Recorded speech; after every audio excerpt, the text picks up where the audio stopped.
Hi again, guys.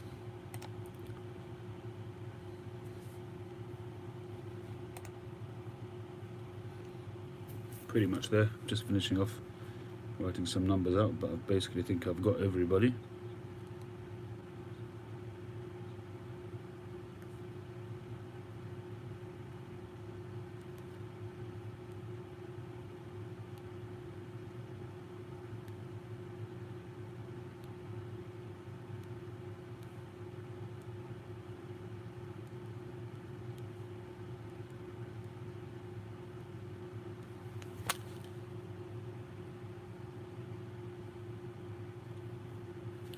Okay, that's done.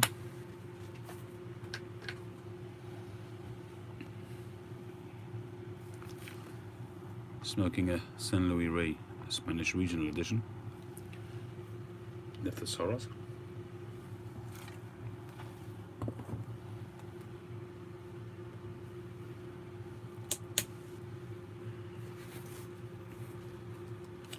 My desk lamp has given up the ghost. I'm not sure why.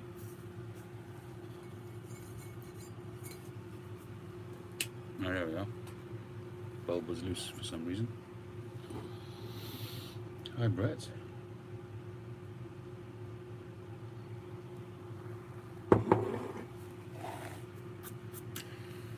So, we haven't done the draw yet. Happy smoking. We're going to do that soon.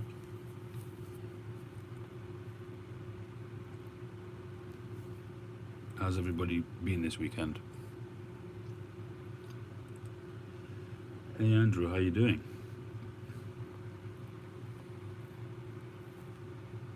I've got to say, Andrew, that JJ Fox pipe you've got, the little Levat, is looking pretty awesome.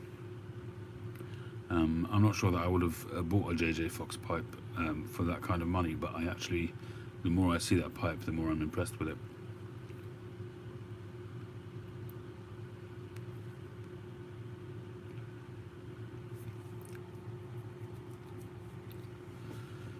Hope your weekend's been good, Tim.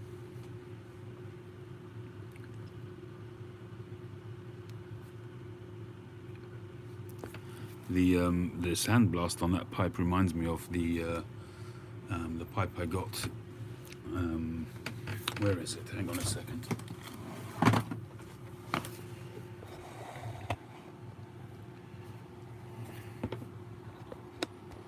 Hi Art. This is I bought this on the Danish pipe shop a while back. It's new old stock from 2001.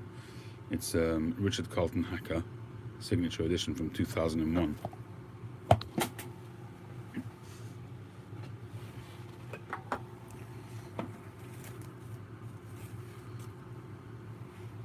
And the rustication, the sandblast on it reminds me of yours, like a really deep.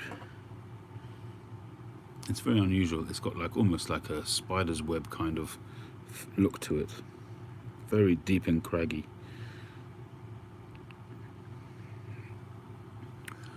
And officially these, as far as I know, were old Sheraton blocks, which were pre-war. And he selected a bunch of these. I'm not sure how many he made. It wasn't that many, maybe 150. And he made this a limited edition. And Richard Carlton Hacker, as you know, is a very widely read author on pipes. I do have his book as well, and I've never smoked it for a couple of reasons. Number one, because it's a special kind of collector's item, I think, and also it's not 9mm. But this is not a Levat, this is a billiard with a saddle bit stem. But I do like the look of the Levat, or Lovat. It's got a nice thick shank. I could quite easily make this a 9mm pipe, I think, if I really wanted to.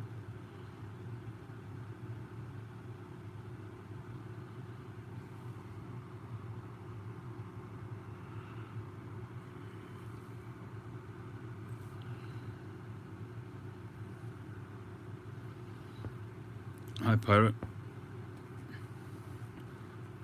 Your package arrived yet, Pirate?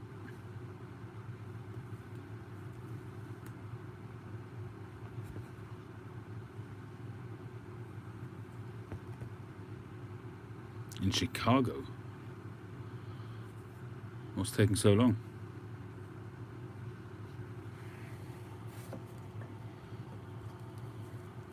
Chicago. Yeah, I agree with you on that one, Andrew.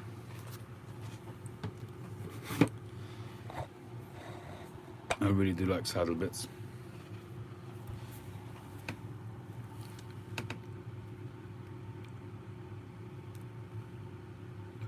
Hi Hector, how are you doing?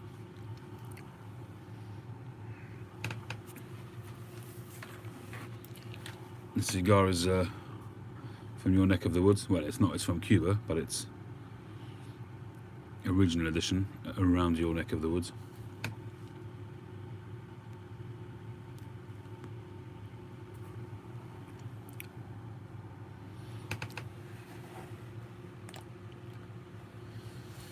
It is, yes, a Spanish regional. Watching baseball, drinking beer and smoking pirate cake. Well, you're living up to your name there, I guess. Hassan, hello from Chicago.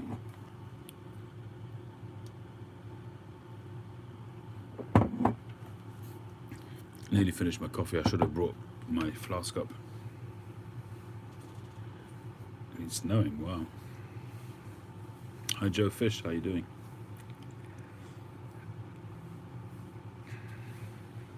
Pipes and bees.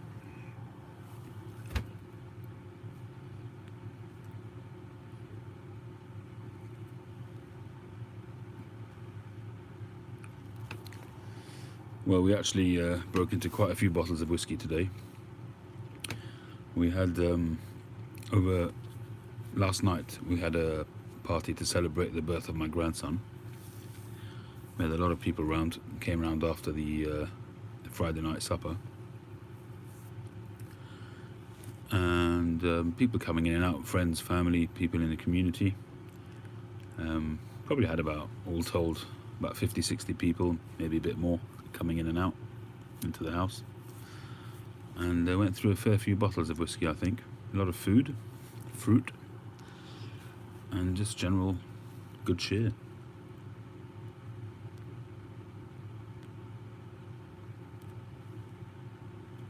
Indeed, it was a grand old time. And tomorrow, it's an extremely busy time for my family.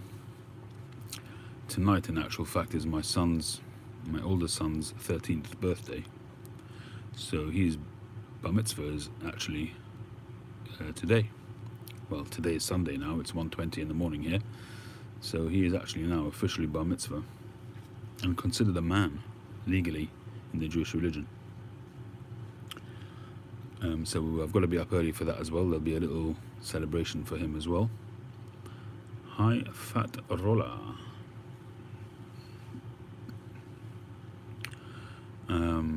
So there'll be a bit of a celebration for him. We're doing his main bar mitzvah after Passover. So that's going to be probably about a week or so after Passover. At some point during that time, I think my family are doing my 50th birthday party. My father is having his 80th next week. So really, yeah, really busy time. And it's Passover, of course, which is an extremely busy festival.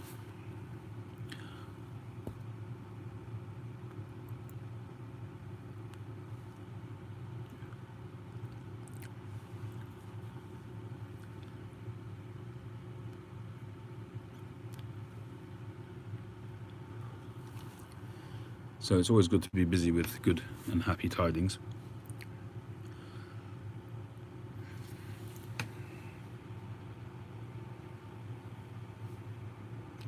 Someone at the mall threw a little boy over the railings? What?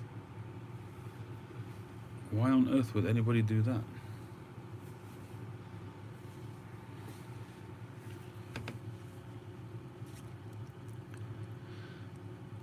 Fumer the peep, you got it. You absolutely spot on. I'm totally cleaned out at the moment. Absolutely cleaned out. I actually got a call about an hour or so ago to take pictures tomorrow at an engagement party, and I said yes please, even though I've got a party tomorrow evening for my son, but any money that I can get in is just grabbing it with open arms.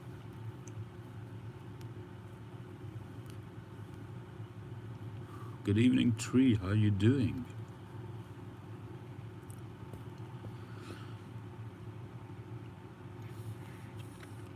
'80 is yeah. He's thank God he's doing well.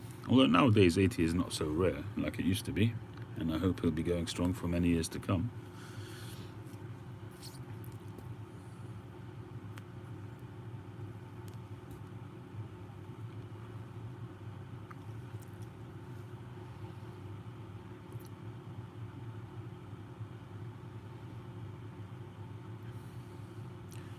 So what was the story there, Piping? Was it pirates? Was it some kind of terrorist act or just a nut job? I mean, what was the story there? I mean, you say it's so scary you don't want to leave the house, but lol, I'm not quite sure where you're coming from on this. Just a random nut job. Was he caught? Was he apprehended?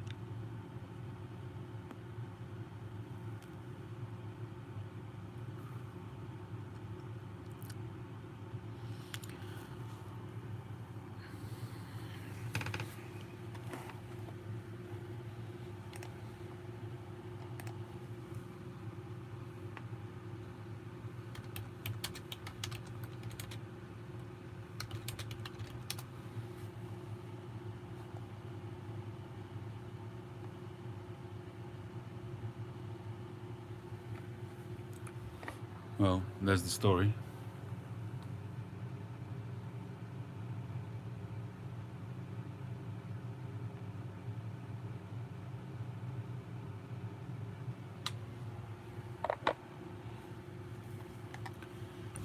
God knows what the family feel about it.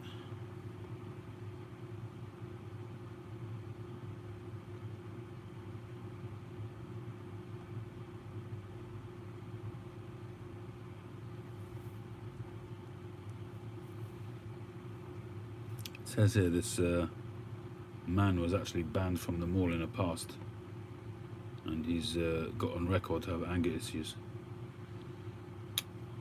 Terrible.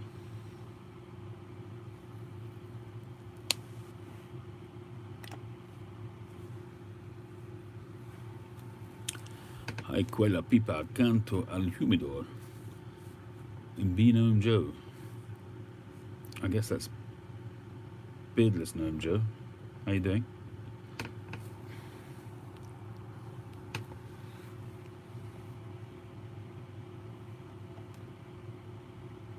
David Penrose. Felipe Gambarelli. Ciao. How's everybody doing tonight?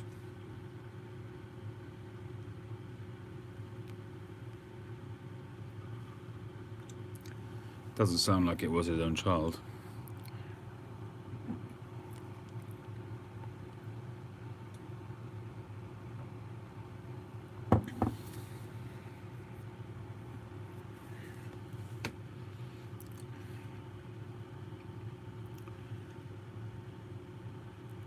Hector, did you do a VR? Not sure if you did. If you did, I've missed. I haven't found it. I'm going to just run through the list now.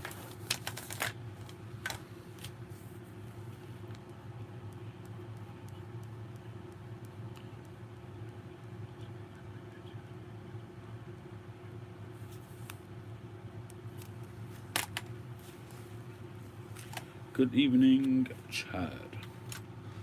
So, the list I've put together. GLP's Virginia Cream. I do have a tin of that in my humidor. That's all right, Hector. I just wanted to make sure that I didn't miss it. That's all. No worries. Okay, so this is the comments. So they have one entry. So you have Bearded Tamper at number 1, Paul Lawless at number 2, The Flat Cat Piper at number 3, Wildcat Sam 77 at number 4, Steve Gunayasa at 5, number 6, Puffer UK, number 7, Aces GR, number 8, Louisiana Texas Piper, number 9, Jean Panzer, number 10, Sandro Fazzolari. And for the VRs, we have 26 entries, and each of them will have 3 entries. Bearded Skywalker at 12, 13 and 14, Cobbett of the Shire 15, 16, 17, The Old Piper 18, 19, 20, Tree 21, 22, 23, Dale Piper 24, 25, 26, Dublin Piper 27, 28, 29, Gentil Piper 30, 31, 32. Brett, you may have commented, I was actually quite strict with it because I just couldn't get through it all because there was a lot of comments, and whoever responded to the VR's question was entered. If you just said congratulations, and I don't remember if you did or didn't, so apologies for that, but if you didn't respond pertinently, then it wasn't included. Sorry about that, but I did kind of make that quite clear. Where was I up to?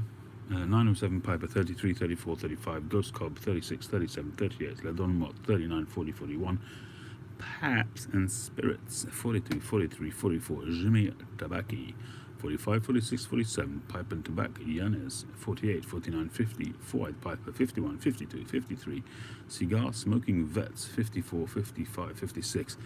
That one is worth watching. I mean, they're all worth watching, but Cigar Smoking Vets, quite a touching moment in that one towards the end. Herferville 57, 58, 59, Yardism 60, 61, 62, Pipehead Ore 63, 64, 65, Curmudgeon Piper 66, 67, 68, Northeast Piper UK 69, 70, 71, Wolf Valley Boy 72, 73, 74, Austrian Piper 75, 76, 77, Mel Harris 78, 79, 80, Sweet Smoke Pipes 81, 82, 83, Nick Piper 84, 85, 86, and last but not least Peace Piper 87, 88, 89. Actually, Peace Piper was the first entrant.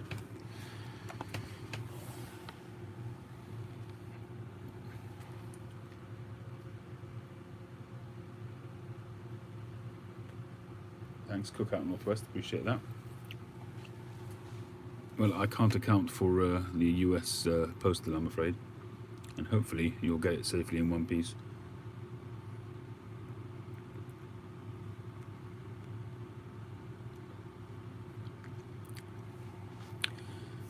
As I say, I was a little bit sort of perfunctory about the entries. As I say, they had to be in response to the giveaway question, and there were a few people who entered who had zero piping content, or even had zero content full stop on their channels, and they were not included. Again, I just felt that this was, really wanted to make sure I was including YTPCers, or even if they were not regular YTPCers, but certainly visible pipe smokers. So I hope that I haven't offended anybody or missed anybody out that should have been included. I've tried to search as many sort of options of finding the videos. I did ask everybody to leave a link on the giveaway video, but not many did. But I searched, basically, I searched VR Simon, VR London Calling, Simon London. I kind of did connotations as many as I could in the time that I had before doing this live. And hopefully I caught everybody. But, you know, it's not an exact science, and if people don't follow, there's not much I can do. Not much I can do about it. Thank you, Cookout. I appreciate it. Otherwise, it gets ridiculous. You know, you never end sort of searching and searching, and it's a giveaway. You know, you're giving something away. You don't want to end up spending hours trying to deal with it.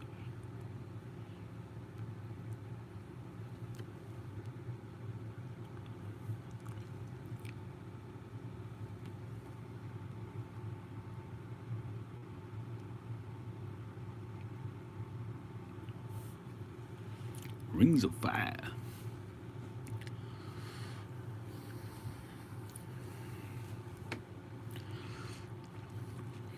Interestingly, although I'm smoking a cigar, I've been finding lately that my palate is changing once again, which is quite a frequent thing given the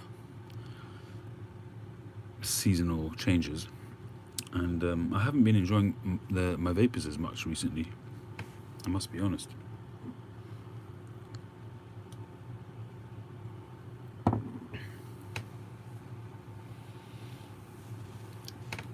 Anybody else finding their palates and preferences changing?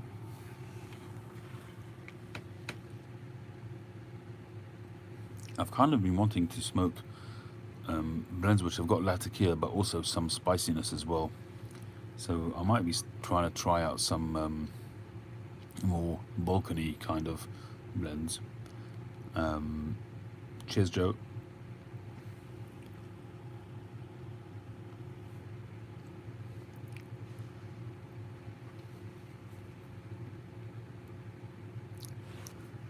Yeah, Tim, I noticed. That's why I sent you some.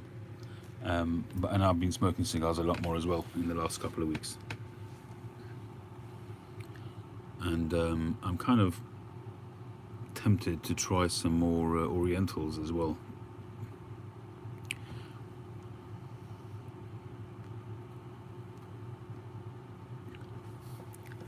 But I must be honest that I am definitely enjoying cigars more than I was a couple of months back. And my humidor is, I wouldn't say it's depleted, but it's certainly a lot less occupied than it was a year ago.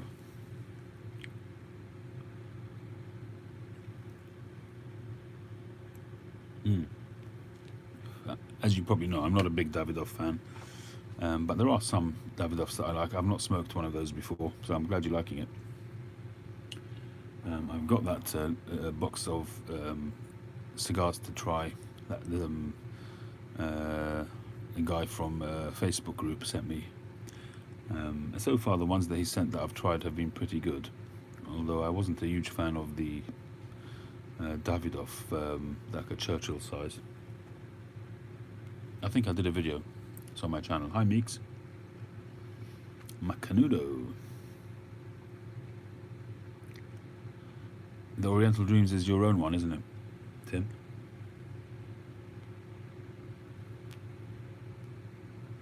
I've tried the late hour, David.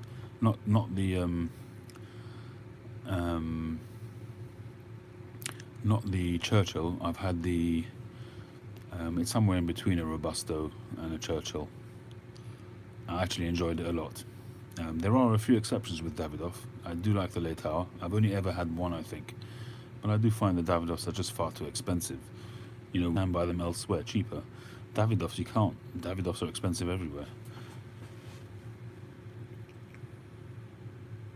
I do have some left. I actually took it out not yesterday, the other day to try it, but I didn't actually smoke it, but I probably will soon.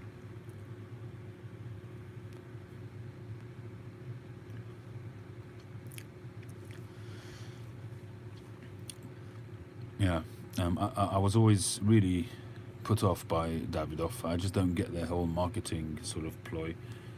They market themselves really at the high end, and I just don't think they warrant it.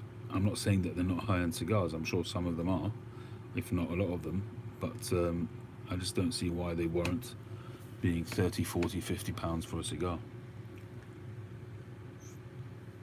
And that time I went to Switzerland, I was absolutely shocked. As I said, I bought quite a few Cubans at roughly a third off, probably about 30% cheaper than I could buy them here, sometimes even 40%. Hi Mike, how you doing? Welcome home. But in Switzerland, which is the home of Davidoff, the prices were ridiculous. Their pipe blends are a little bit more expensive, but they're not that bad. I mean, here, where was it? I got some Davidoff medallions, the vapor, and it did cost $2 or $3 more, but it's not ridiculously expensive. But the cigars are. Your average New World cigar, a good decent premium cigar you can get for between $10 and $15, $8 and $15 even, and the Davidoff ones are up there. You know, same kind of prices, Padrons and these kind of things.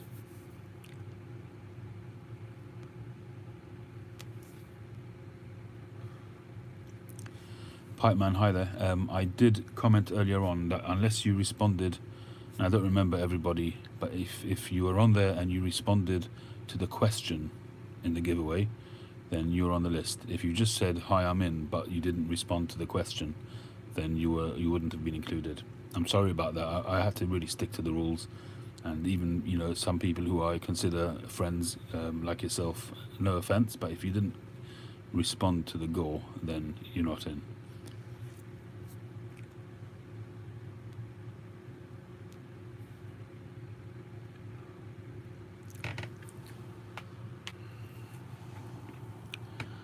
I haven't been really enjoying Penzance that much recently. It could be the batch that I've got. I haven't got a huge amount. I got an old tin from, which you can see up there. Sorry, Pipe Man. No, as I say, I feel bad about that, especially with people who are regular supporters of my channel. But I had to really be sort of level-handed across the board with everybody. It wouldn't be fair otherwise. Hope you understand that. Hey, Flat Cap.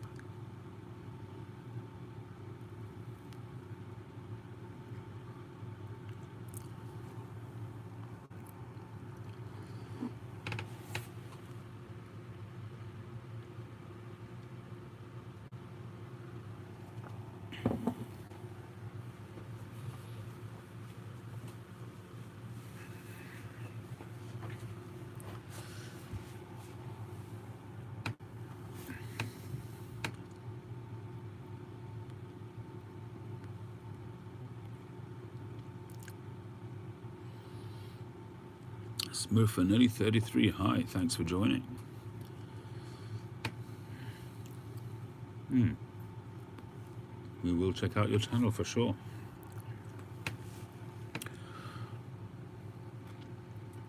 Alright, I think we can start making some moves here. I'm going to show you the list again. If you're on here and you feel you should be in the list, then let me know.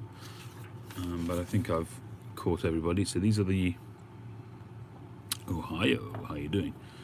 These are the comment entries.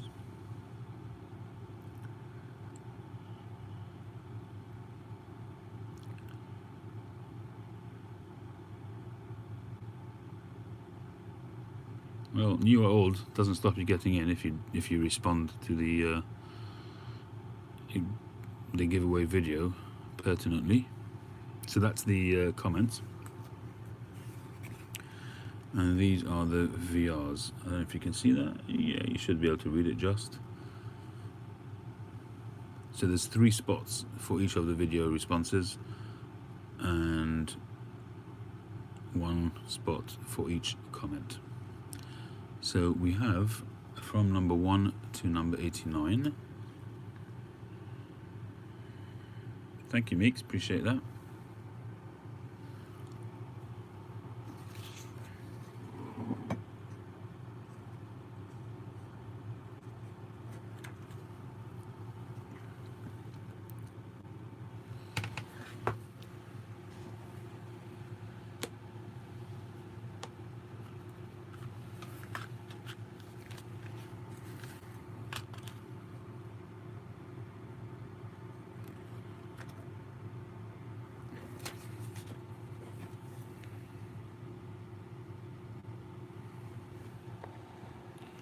So there you go, you can have a look at that. Just make sure your name is in there.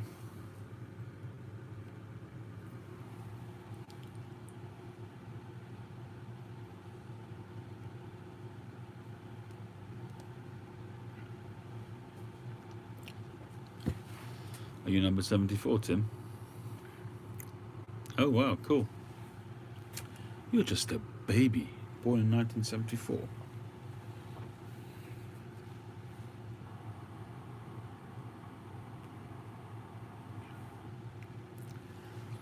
I'm a babe of the 60s, 1969. In fact, the summer of 69. Well, spring, I guess.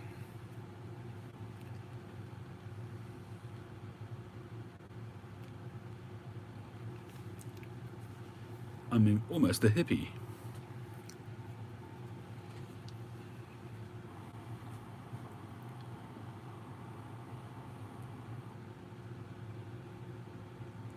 It certainly was. I was born. Hey Sean, how you doing?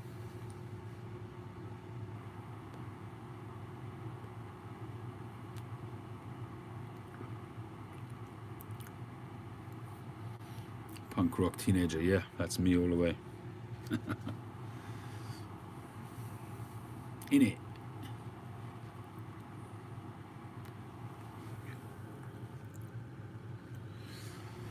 Right, so let me grab my other phone and get some of this 1967. Oh, Chad, we're almost twins. Let's get the number cruncher on. 1953. Now, there's somebody with some experience. 75, another babe. In spirit, faux show.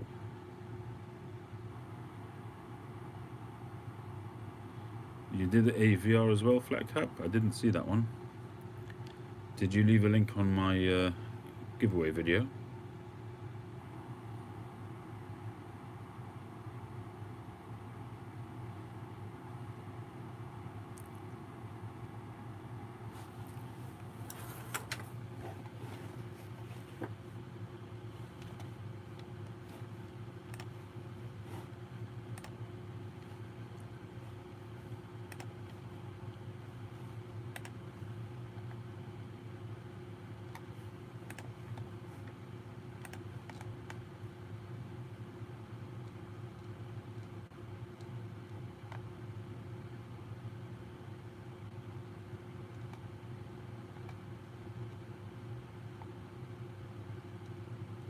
Just checking it out, Flat Cap.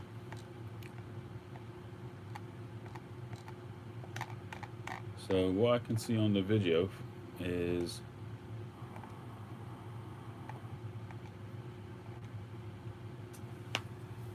this is your comment on the video. Happy birthday, I'm 3 years away from becoming 50 and what I hope to achieve is to find the town where I'd like to retire. But I can't see any link there. Are you sure you posted the link?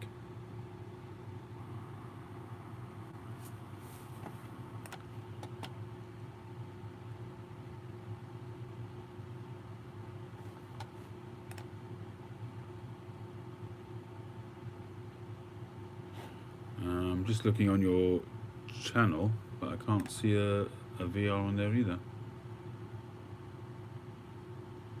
I can see a Hello YTPC, VR to Beans 316, VR to John Laughlin, Lady Bri Room Note, Savinelli Brunello.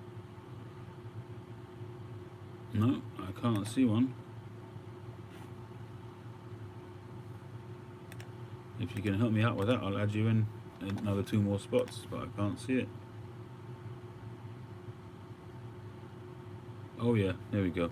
VRs to Beans 316, Nick Piper, London, calling with Simon. Yeah, I can see it, I can see it.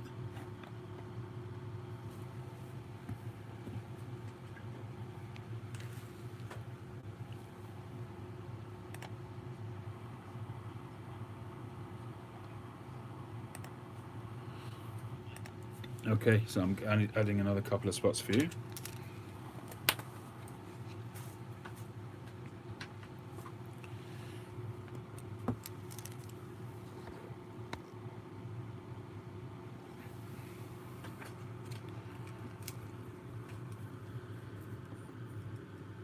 Flat cap will be 90 and 91, and you are already on this one at number 3, so you've got 3 spots.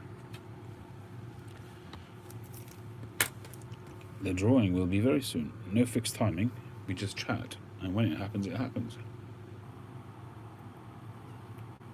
But I'm not staying on too long tonight, so sorry, Cal Delta.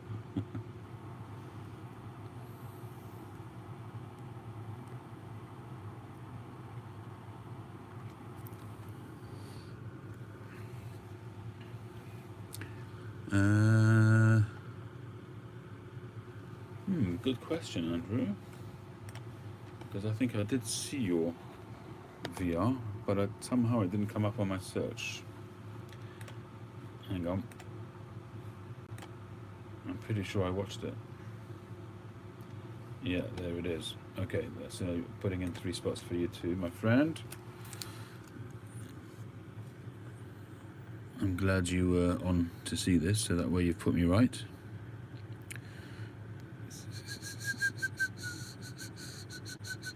Just checking if you're on the list already.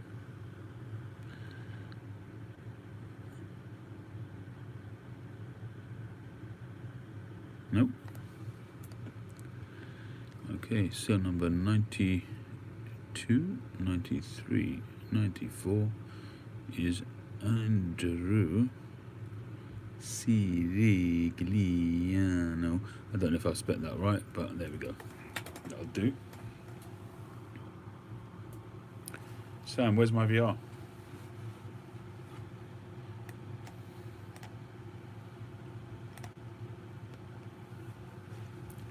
Considering you demand a VR from me every time you do a giveaway, Sam, where's mine?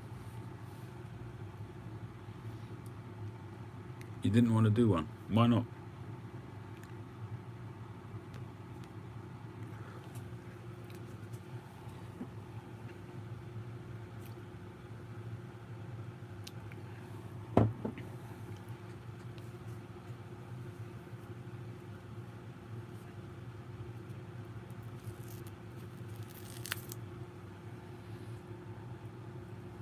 Oh, we are little toys out of the pram today. I don't know if I did actually, Sam. You might be right.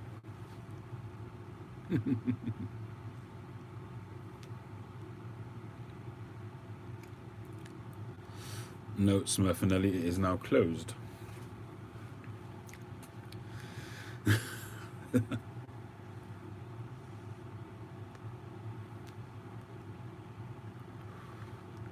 No sweat. All right, people, let's get cracking.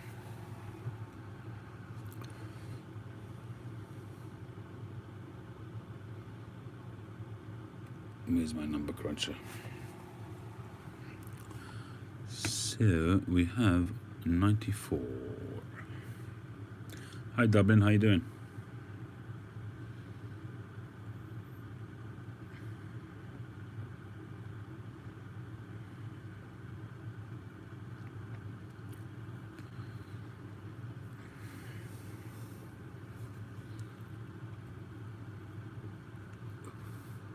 If he wins, his name would be Jesus, because it would be a miracle. I mean that in the nicest possible way.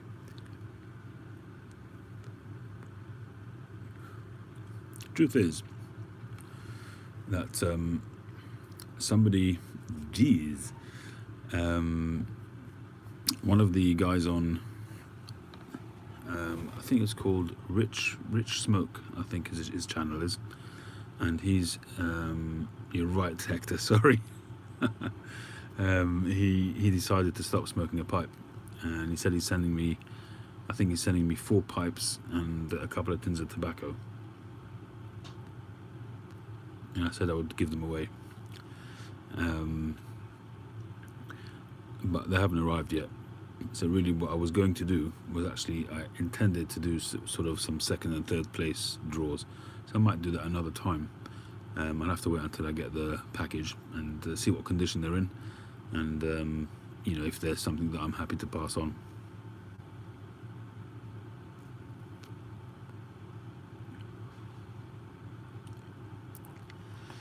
Yeah, apparently he's stopped smoking a pipe.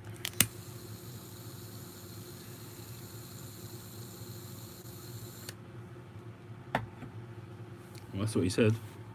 He said he stopped smoking, yeah. I don't know if he stopped smoking a pipe or he stopped smoking, maybe he's still smoking other stuff or smoking full stop. I honestly don't know. He's just sent me an email out of the blue.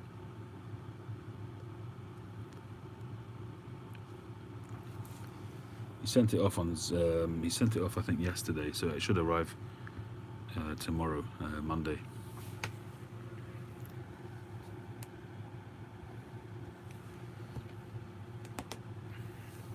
If you're sending in pipe stuff, yeah, I guess you should.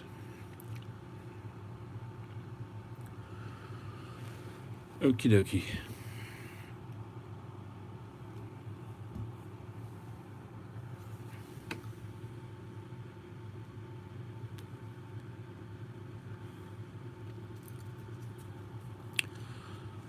Cool. Alright, so let's go. Everybody ready? Randomize. 77. Austrian Piper. Austrian Piper is the winner. I didn't actually show the prizes, but you guys have seen them all, and now you're not interested, seeing as you haven't won them. There is the pipe. Yes, you were close, Tim. You're close indeed.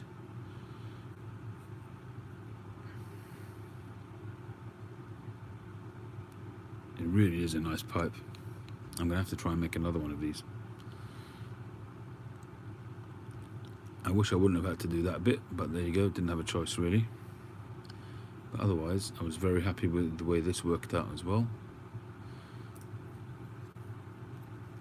9mm, drill is spot on.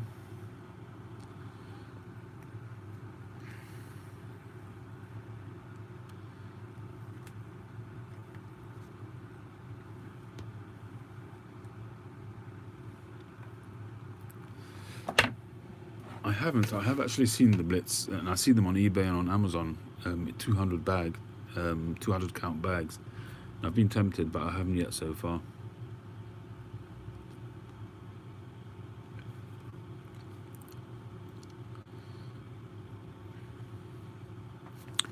Yeah, it did work out pretty well, very happy with it.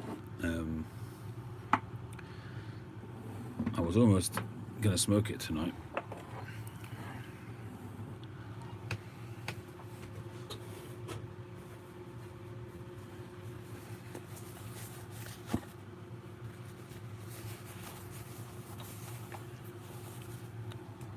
Here it is.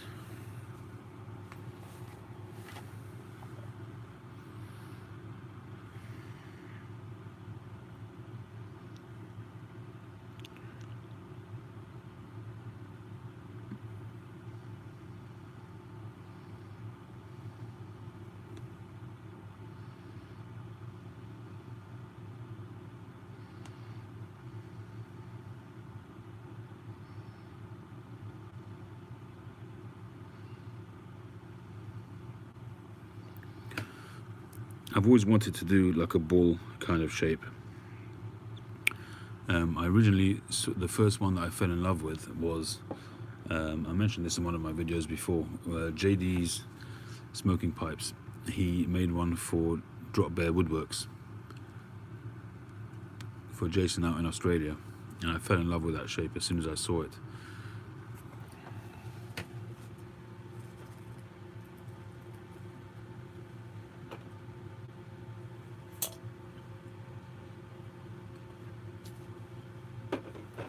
And I spoke to Jim Duchesne at the time, and I asked him what he charges for those, and he has quite a long waiting list, and I think he wanted about $350, $400, which at the time I wasn't prepared to spend. So I hooked up with Fabrizio Natalizia, and I asked him to make me one. I sent him pictures of it. It didn't really come out quite as much as that, but it's quite close. This was what he made me at the time. I had this one converted to 9mm, and I use it for Latakia blends. And the grain, not quite, you know, I was really looking to get something as close as possible, but still, for the money, it's a fantastic looking pipe. It's good, smokes well. I think I paid about $150 at the time. Oh, it's Glenn, you're right, sorry, not Jason.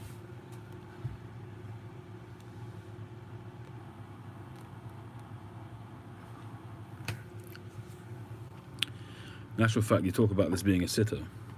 It is really by chance, because when I first made it, it had that big shank on it, and it sat no problem. But when and this is obviously quite bowl heavy, and when I took off a large part of the shank, it was kind of overweighed, overbalanced by the bowl. But as soon as I put the stem on it, it balanced it out, and it's really not by design. But I can see that when you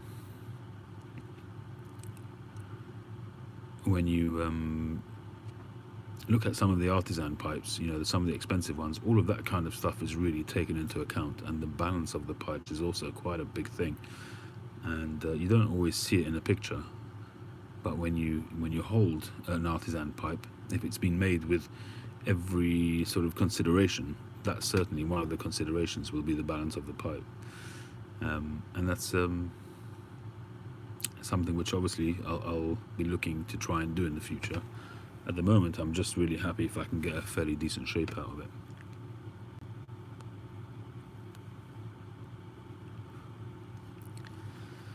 But I can see the frustrations when you have a pipe like this and it's got flaws, which on this pipe, considering the amount of briar and the size of the briar, when it first started off as a block, there's really just minimal flaws on it, but there are flaws which some people wouldn't consider in a pipe.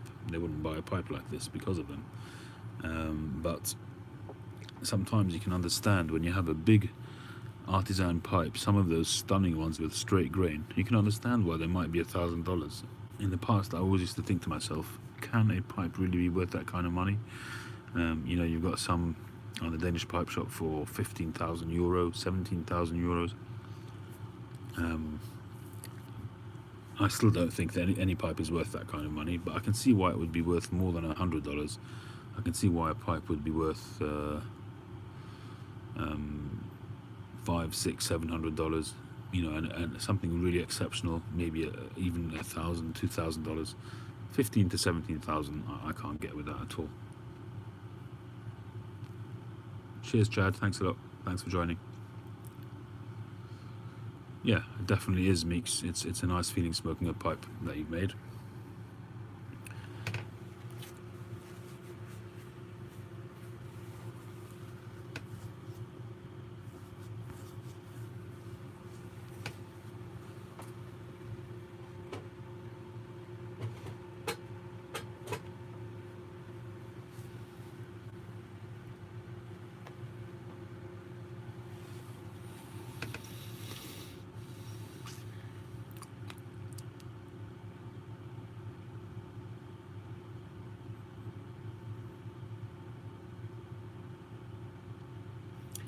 Yeah, Andrew.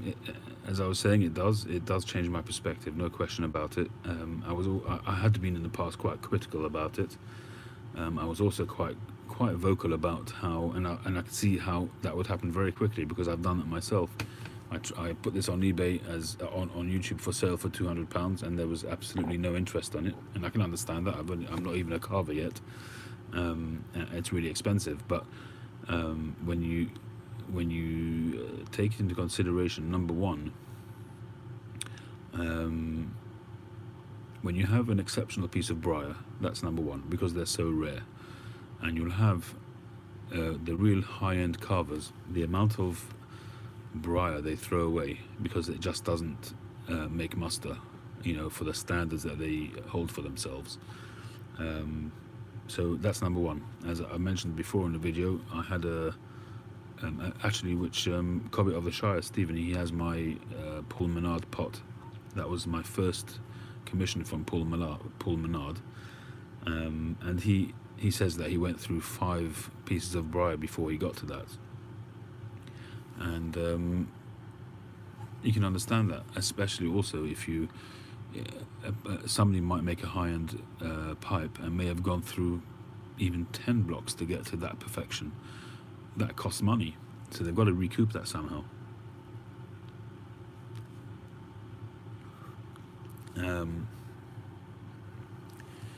A stem, I haven't even started making a stem, but I have just been tidying up the pressed stems that I get. You get them in quite a raw state, and just, you know, some of them I've tried to sort of just smooth off the corners to make it more clenchable and that kind of thing.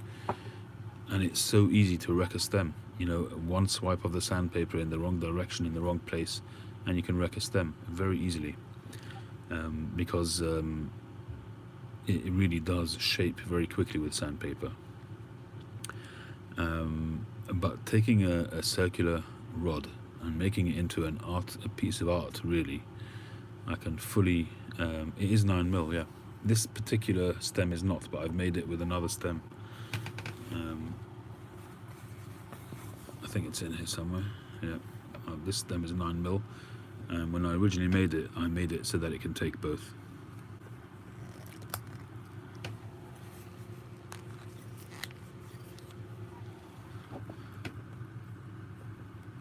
So this was an acrylic stem which I'd bought, and I had to actually smooth it down on one side because it wouldn't have lined up.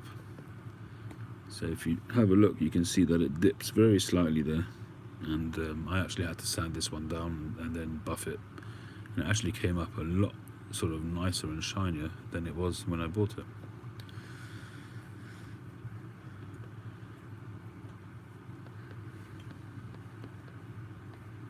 Yeah, so absolutely, Fumer, you do get a lot of seconds based on that, but the real high-end ones, the ones who charge, you know, in the thousands for their pipes, it's just not worth their while spending time making a seconds. So you'll find, not always, but most of the time, seconds will come from factory pipes. Good night, Cal Delta.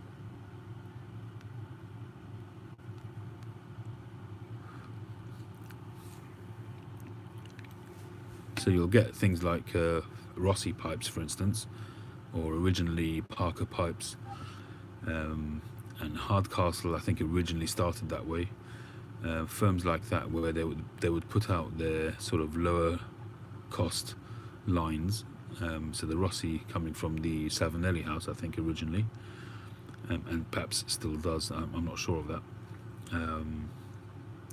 But you'll find that the higher end carvers, they just wouldn't bother. They just dump them, or they'll sell them off as unfinished pipes. But it's not usual that you'll find people who charge £2,000-3,000 for a pipe selling one for £100. You just won't find it, for two reasons. Number one, they haven't got the time, because they put a lot of time into a pipe. I knock out my pipes in an afternoon. You know, maybe I think the most I've spent on a pipe is probably about 8 or 10 hours. Some of these guys will spend 2-3 weeks on a pipe, so that's why they've got to charge that. Otherwise, they can't function. It's not viable for them otherwise. Yeah, I mean, Eltang's ones, the sailor pipes, for instance, they're for 100 and something euro. They're essentially a manufactured pipe, because they've got a carbon fiber or metal rod with a standard stem and a standard shaped bolt, which I'm pretty sure is not hand turned. I'd be very surprised if those were hand turned. I can't see Tom Eltang sitting there turning out all those stems, all those shanks, bowls for 150 euros or whatever it is. I just can't see him doing it. Sarah Eltang's, hers, she has for about 300 euros, 350 euros. They're quite good, but they're obviously not on her father's level, and the Breyer's not as well.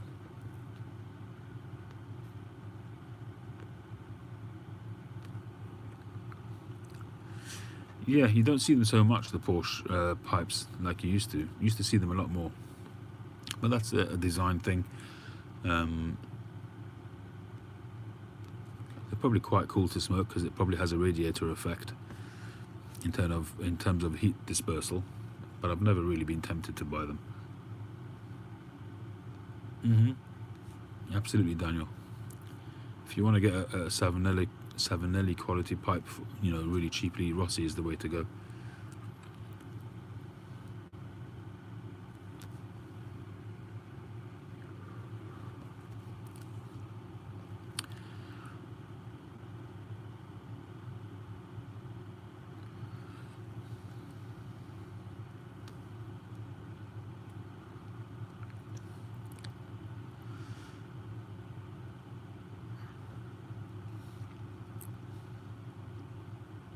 Is that a new one, Andrew? Oh, it is new, you say, yeah. Yeah. Are they made by Tom? I didn't know that, Hector. I really didn't know that. That's cool. We've done the draw, Daniel, yep. Austrian Piper won the draw. But you can see the difference, Hector, between the... I'm actually quite surprised to hear that Tom makes that. I wonder if he makes it from top to toe, or if he just finishes it or does some aspect of it. There you go, Mike. That makes a lot of sense.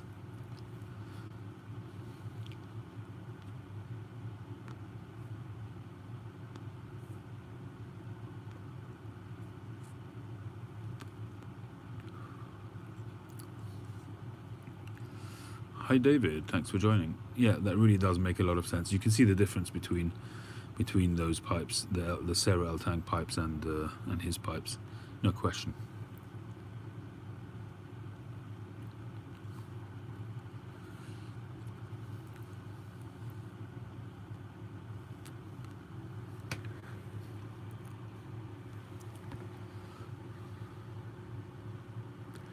This one has not been smoked. No, that's.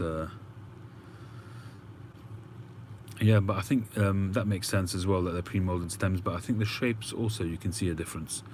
And to me, now that you say that he's got a team, that makes a lot of sense to me. Thank you, Curmudgeon Piper. I've been very close on a number of occasions. I'm getting on one of his 9mm pokers with his trademark rustication. But they're also beyond my budget, really. They're 600 and something euros, 650 euros. Yeah, absolutely, Hector, for sure.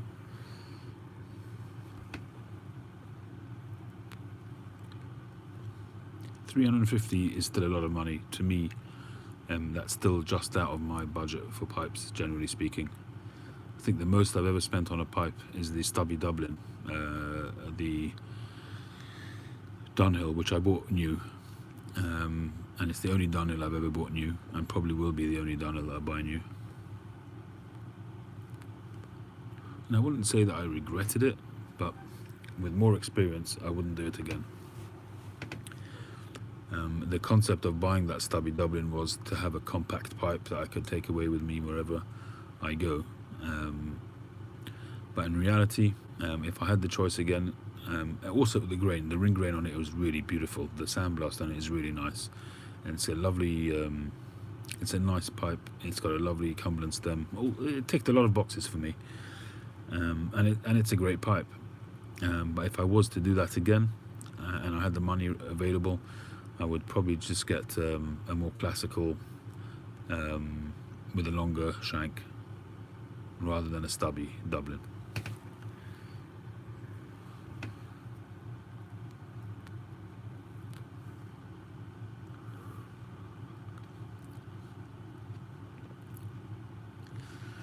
Yeah, Castellos are quite pricey. But for me, if I was going to get a Castello, it would be obviously, besides for the odd one or two, obviously Mike showed a picture of one recently. It looked like a Canadian, although I didn't see the full picture of it. It was 9mm, and I'm curious, Mike, if you're still on, was that actually made by Castello, or was it made 9mm by somebody else?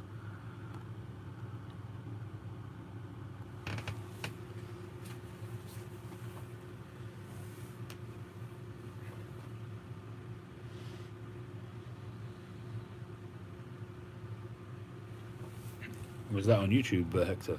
Could you send a link?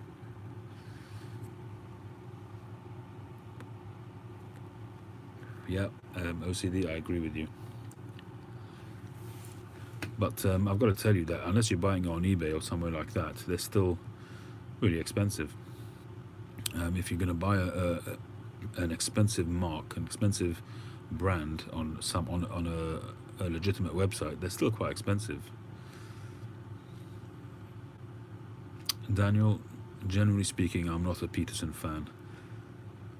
And that's why I was asking Mike. I know they don't make 9mm. I've spoken to them, I've called them up, and they don't do them. So I'm just curious, the one that you showed in your picture on IG, a 9mm one, I guess it was converted by somebody else.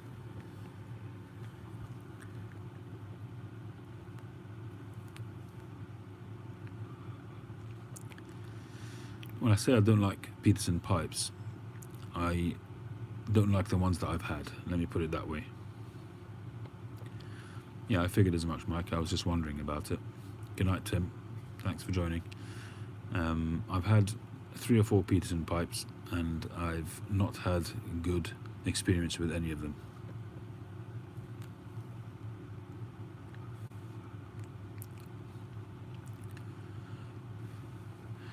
I must be honest, you know, people talk about, especially with artisan carvers, where a lot of the, the internal mechanics they spend a lot of time on. Things like tapered draft drills, which I certainly haven't looked into at all yet. I'm still at baby steps.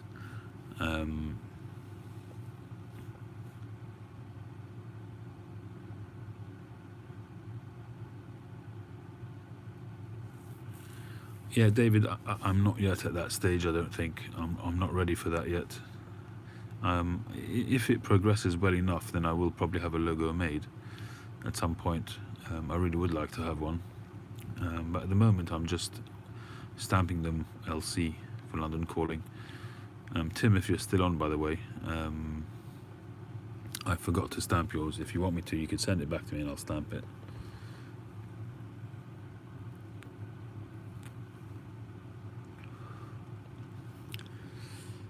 Ben Wade. It's got quite a history, Ben Wade, but the current ones, Mike, you'll probably be able to give some info on that. I can't remember which company makes them, or if it's them themselves.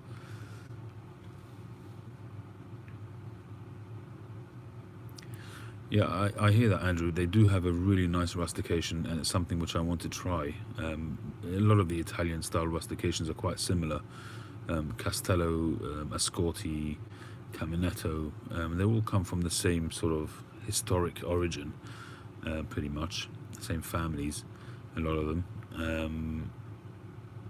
and they're essentially quite similar, and possibly the way they finish the pipes after doing the rustication perhaps sets them apart and gives a Castello the sea rock look, which might be slightly different to, say, Ascortis or Caminettos.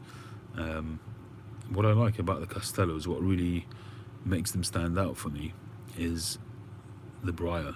I'm assuming it's Italian briar, but they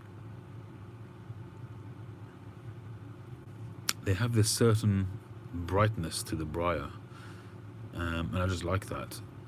By contrast, if you look at the current crop of Winslow pipes, I find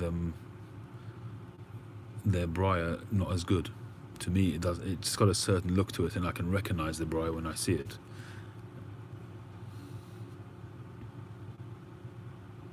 No, I've not heard of Tampa Peterson.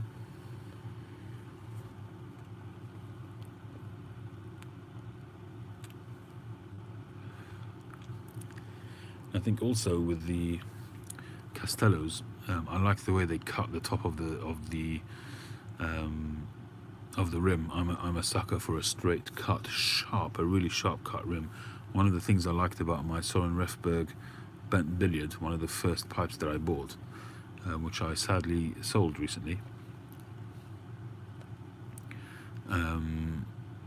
One of the things I liked about that pipe was that it had a really sharp, straight cut rim, something like this kind of thing. It's got a really, like almost a razor sharp straight rim, and those are my favorite.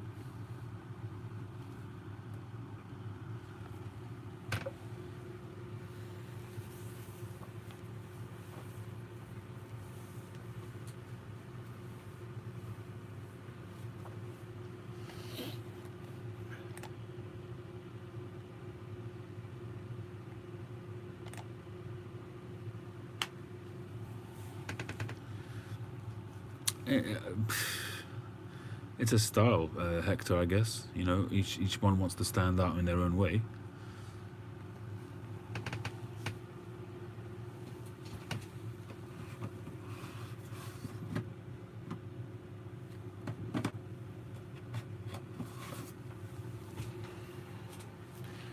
The Mastro de Paya is also quite similar in that respect. They're also quite really heavy into design and carving on their pipes as well.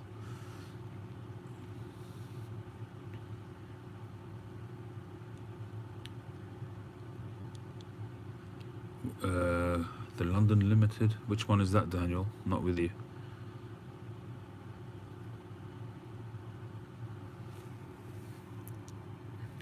I find Mike, the Castello bent pipes, they've got quite an unusual shape to them. They're quite slender, the shanks and stems, and for some reason, I don't know why, but to my aesthetic eye, they're almost like the stem where it joins the shank is almost like it's slightly off, and they all seem to be like that. They've got a really interesting shape. I'm not really a fan of it, but I do get they've got a certain style and they stick to it.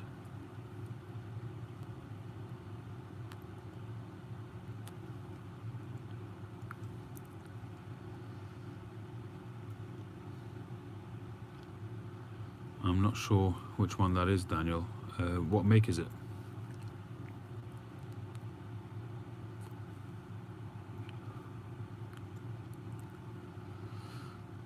Yeah, I mean the jumbo style from Boswell's. I mean that's just it's a collector's thing, really. I mean some they're sort of magnum ones. I'm not sure how many people actually smoke them. Thanks, Flat Cap. Yeah, we'll see. I might do the second. It's not definite. I might do it. I have to wait and see till I get them, see what they are. I might do it as a second or third place, or I might do it as a separate competition. We'll see. I'm not making any commitments until I get them.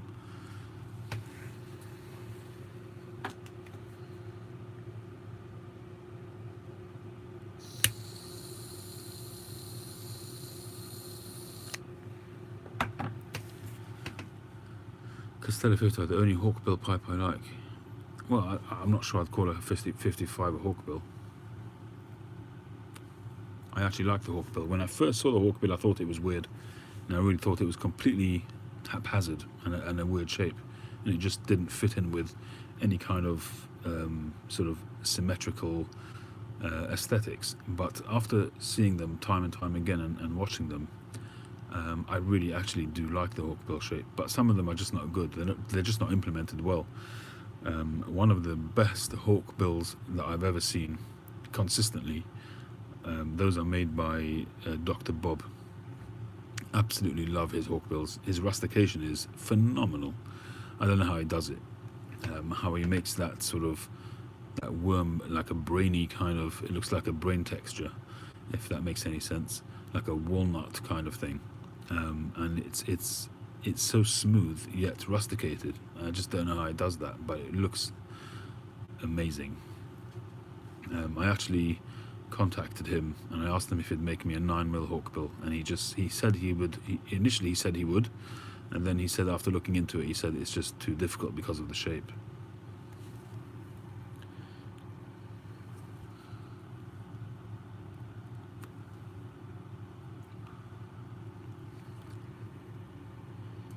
Silver Grey. I've heard the name. Is that a man or a woman, Silver Grey? Oh, you wrote he, so it must be a man. It is a woman.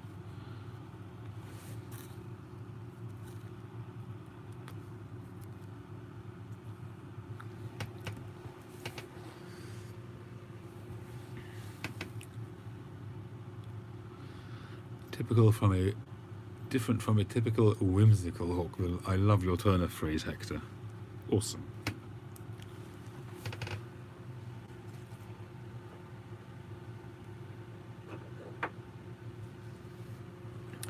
When I first got this Escorti, I kind of thought this was like a straight shanked hawkbill. I guess it's a Dublin, but I might have to try and make a hawkbill myself one day.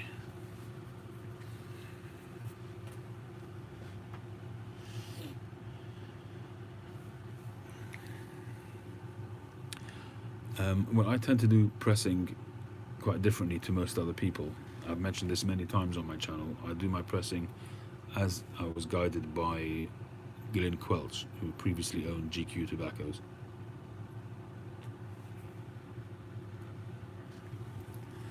And I tend to put my tobacco in the press, turn the press as tightly as I can, and then I leave it for 2 or 3 days and take it out. And that's it. And then I put it in a jar and leave it to mature. For me, that's worked very, very well. Other people put it in the press and keep turning and keep pressing every few days as the compression allows. But everybody does it their own way. You just, I guess, trial and error will give you the best results that work for you. But for me, it's literally in the press for, as I say, 2 or 3 days, and then I take it out.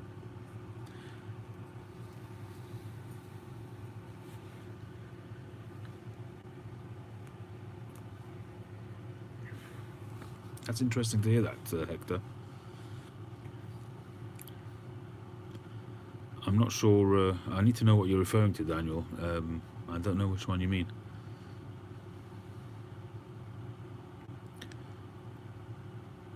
I think you're talking about the Mastro de Paya.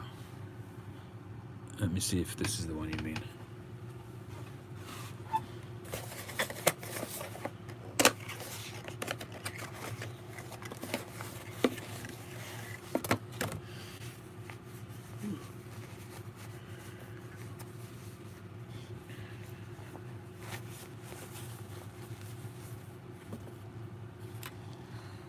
This one. Cheers, OCD.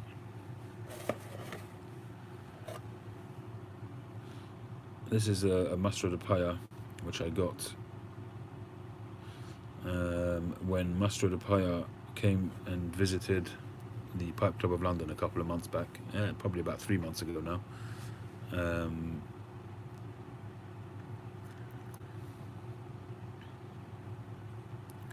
But I haven't smoked it yet. It's got a nice silver band. It's 9mm.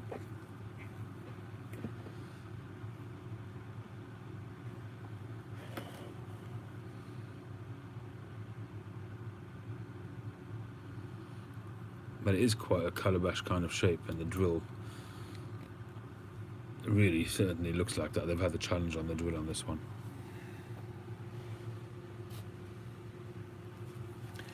It's you could say it's a calabash shape, only in that it's got quite a steep bend. Wouldn't call it an actual calabash.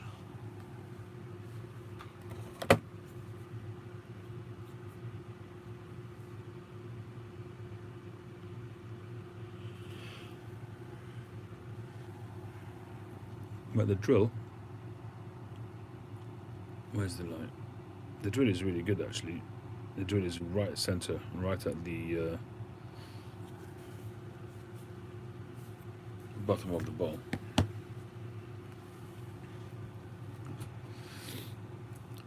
The newest thing I have to a calabash is the Phil Rivara pipe.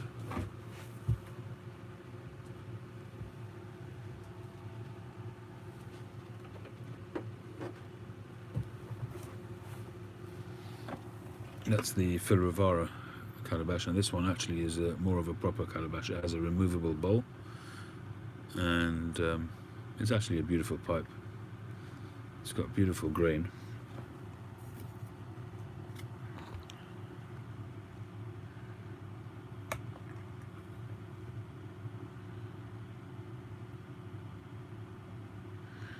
The Penzbash, indeed, Penzabash.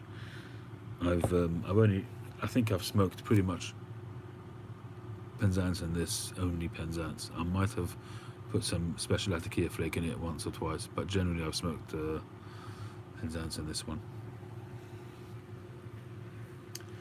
I don't smoke it as much as I'd like because it's not 9mm. What I've taken to doing is putting in a coiled up pipe cleaner, and that does remove most of the moisture, and it does take away the tongue bite for the most part.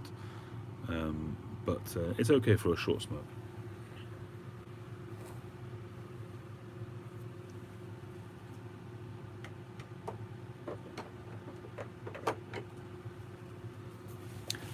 Thanks, Chris.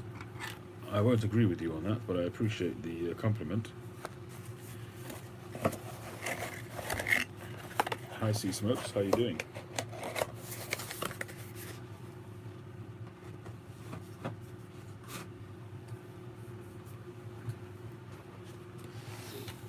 There's so far that I've got to go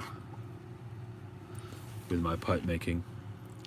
Whether I haven't started yet with stems. My drilling is okay. It's pretty good, the drilling, which is the most important thing of the pipe, I guess. It's got to smoke well. But my sanding still, needs a lot of work.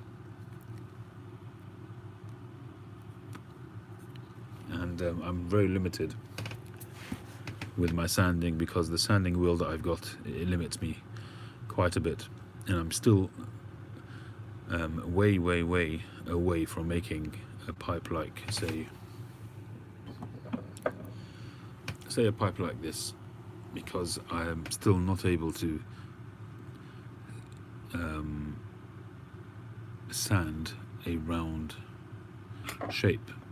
So any round shape that I've got that is symmetrical would have been done on the lathe, but when it comes to a bent pipe, you know, I've got no experience at all in sanding accurately enough, consistently enough to get a round shape, and I don't actually know how they do it. This was a Northern Briars birthday pipe from 2017, which I had made 7th of April 2017. Ian was kind enough to put the date on it.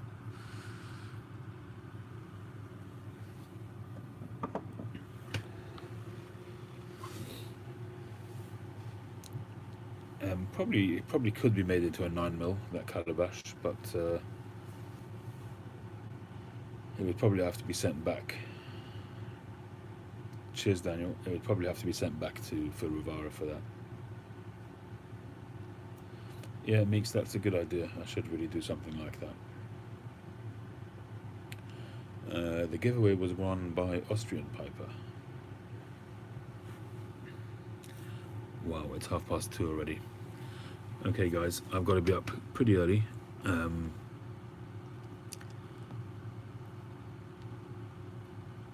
9mm pipe production has slowed down. Could be. I have noticed that. There was a period where 9mm was really becoming more and more popular. But that does, I agree with you, it has slowed down. Yeah, I do watch a lot of the videos on YouTube, but the one thing which I lack is a French wheel. I use a standard sanding wheel, which kind of does restrict, because you can't use the edge, and that makes a big difference. But mostly it's experience, and I'm still got a long way to go when it comes to shaping on the wheel. That's why still the vast majority of the pipes that I make are shaped on the lathe initially, and I go from there. This shape here, there are some, plenty carvers out there who can do this on a shaping wheel, and I couldn't do that. I just simply couldn't do that at this stage. I would probably need to have literally years of practice of sanding, and that is, goes to what we were talking about earlier on about the prices that people charge for pipes, because you're paying for those years of hard work and investment. People sometimes make pipes for years before they actually sell a pipe. In my video, I don't have a French sanding wheel. I would like to get one, but they're really hard to get. The only place that I've actually seen is Vermont Freehand, and they're quite pricey. But I dare say at some point I'll get one.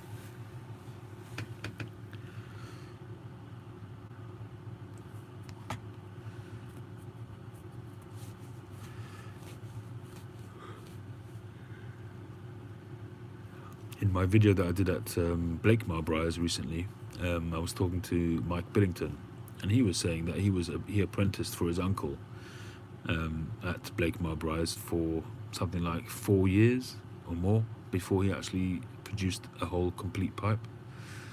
And I'm kind of really taking quite a shortcut, but it's the only way to go, really, is just to do it. My only regret, not regret, but the only thing that I would be a lot happy with is if I could apprentice with somebody, and I've really got no realistic facility for that. There's nobody around here near me enough that I could spend a considerable amount of time with, and it's possible at some point in the future that I will ask somebody like Mike or Ian Walker or some of the other English carvers if I could spend some time there and maybe take off sort of a Monday to Thursday and go up there and stay in a hotel or something and just literally spend a working week there, trying to glean as much information and experience as possible. But these people are all busy, you know, and Ian Walker, for instance, is extremely busy. He travels a lot around the world to pipe shows. He does, I think, 4 or 5 a year, and he's just a busy man. And to expect them to give me that amount of time is a tall order. But yeah, it's just down to experience and just doing it.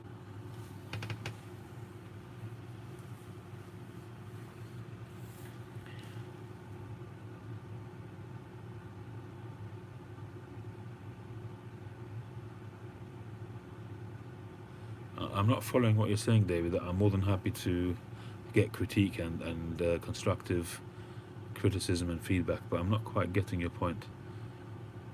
For each of your pipe, keep one of your Vantage tobacco diff. You will sail better. I'm not sure. Perhaps there's a bit of a language barrier, but I'm not sure what you're saying. I'm more than happy to hear what you're saying. I welcome it. If you could just be a little bit clearer.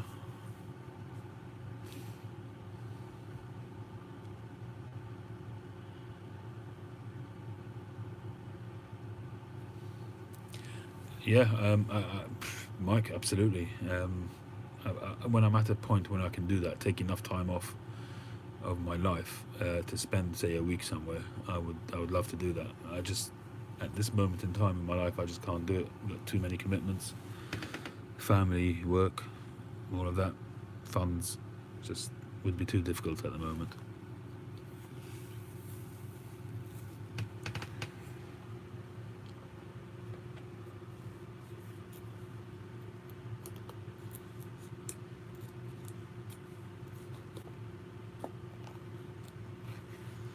A lot of the recent American carvers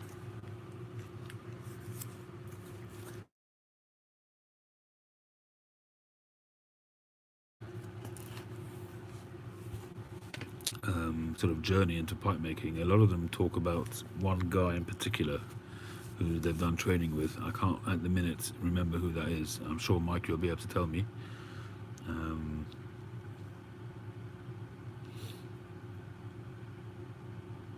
I can't remember his name, but nearly all of them that are interviewed in the Pipe and Tobacco magazine, they all mention him. Todd Johnson, something like that.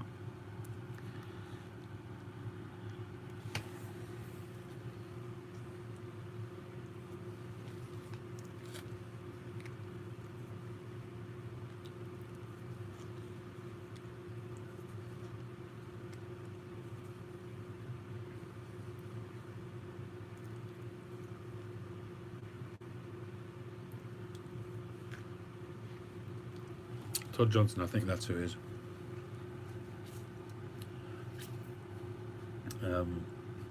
Mike, I'm not sure if I'm pronouncing it right, Ades or Addies, really like his pipes. Abe Herbo. A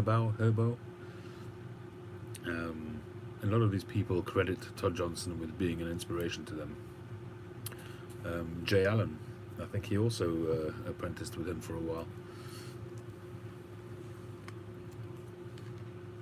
Or Jeff Graysick, rather.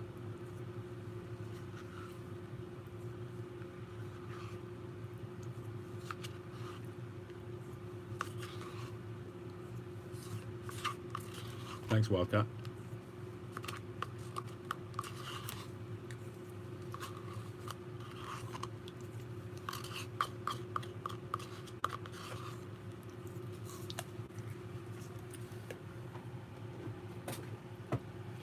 Mike is very humble because he has the answers. I remember when Mike did his first few videos, he was always saying that he's got very little knowledge, but that's not true. You can see that from the comments he makes, from the videos he makes.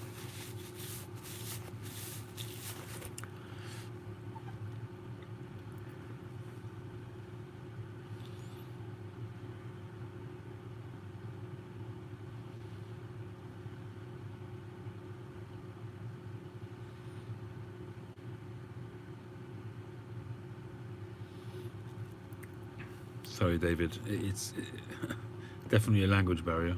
I'm not understanding what you're saying.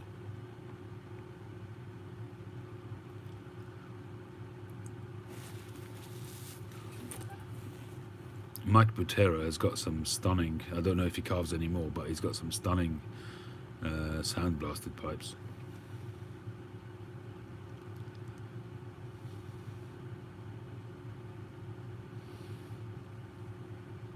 Thanks, David. Appreciate that. But I can see you're trying to make a point, but I'm not getting it.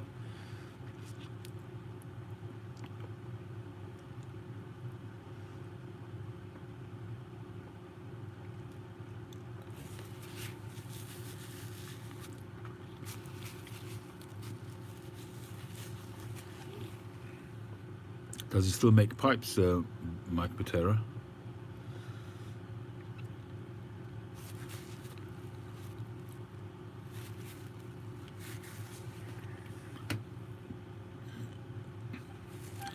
Yeah, you should look him up, see Smoke Pipes. Take a look in the mirror. Man in the mirror. Oh, I see what you mean. Okay, I appreciate that, David. Thank you. Enjoy your cookery, Mike. I think we're going to call it a day here anyway. Thank you everybody for joining. Thanks, Mike, Sea Smokes, Puma de Peep, David, Andrew, Hector, Andy. Oh, Andy, hi, I didn't see you there. The stems that I'm using at the moment are generally ebonite or vulcanite, with the odd exception. The GAW pipe is acrylic. This one is acrylic, and this 9mm part stem which goes on that is acrylic, but the rest are all pressed vulcanite or ebonite, whatever you want to call it. Wildcats and everybody else, thank you very much for joining, and hope to see you again in a while. I'll probably be doing videos as I usually do, but the London callings now during the Passover season will be a little bit erratic. There won't be one next Saturday because it's right in the middle of the festival. There won't be one in the following Saturday either. That's towards the end of the festival. But I might do some in between. Maybe I'll do some lives in between to make up for those. Thank you, old boy, Andy.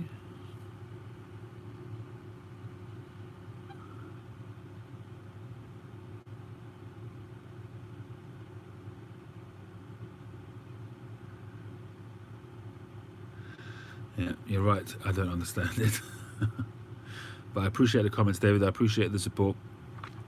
Everybody, have a wonderful weekend, and I will catch you on the very next one.